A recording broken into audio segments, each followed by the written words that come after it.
আজকে আপনার ব্যানারের পেছনে মাননীয় মেয়র লেখাটা নেই, তার মানে কি ওই দাবি থেকে আপনি ওই অবস্থান থেকে সরে আসছেন?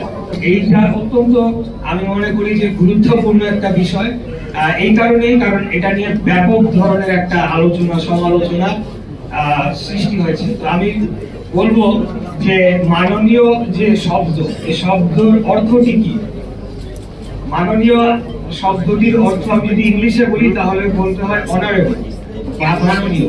আমরা যে কোনো প্রাইভেট প্রতিষ্ঠানে, প্রাইভেট কর্পোরেট প্রতিষ্ঠানেও দেখেছি অনারেবল এমডি, অনারেবল চেয়ারম্যান এভাবে লেখা হয়।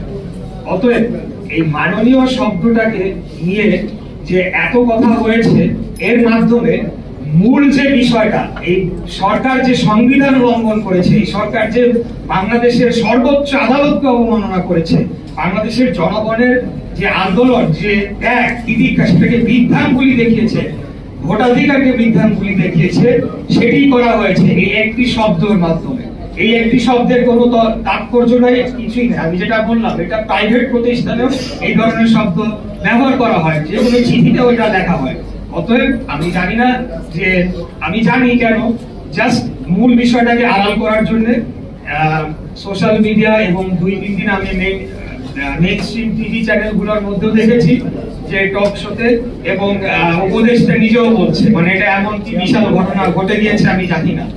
এটা তো আইন লঙ্ঘন না, সরকার যে আইন লঙ্ঘন করেছে, সংবিধান লঙ্ঘন করেছে, সেটা নিয়ে আলাপ হওয়া দরকার। মূল বিষয় হতে হবে সেইটা, এটা না। অভিযোগটা হচ্ছে যে তার নেতৃত্বে গতকাল হামলা হয়েছে।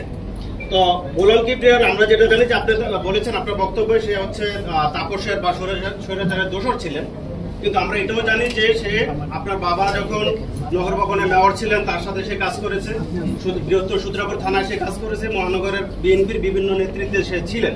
তো তাকে কিভাবে কোন প্রেক্ষাপটে স্বৈরাচারের দোষর বলা হচ্ছে, নাকি আপনাদের নিজেদের সংগঠনের মধ্যে নিজেদের মধ্যে কোনো দ্বন্দ্ব আছে, সে বিষয়টা ক্লিয়ার করেন।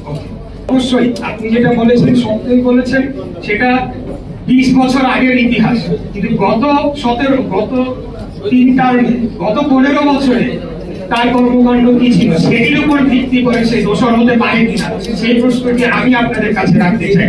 30 বছর আগে, 5 বছর আগে কি ভূমিকা রেখেছে, সেটা নিয়ে তো আপনি জাস্টিফাই করতে পারবেন না। ধন্যবাদ সবাই।